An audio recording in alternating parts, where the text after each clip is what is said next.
Nuoro abbraccia Siniscola, il mare abbraccia la montagna, la letteratura e la cultura abbraccia la natura, per cui questa pista ciclabile o itinerario ciclabile connetterà delle realtà che vogliono dialogare fortemente. In 2 ore e mezza con la pedalata assistita si potrà andare dal Montortobene sino alla spiaggia della Caletta, San Giovanni, Capocomino.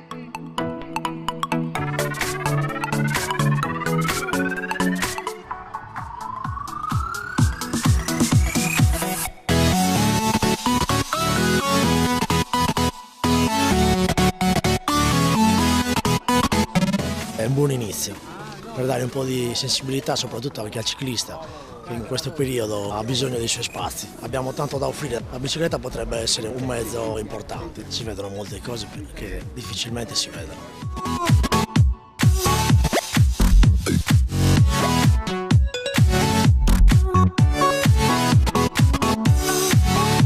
Vivere l'ambiente a contatto con la natura e vivere un turismo sostenibile a contatto con la natura è quello che la Sardegna deve e può offrire.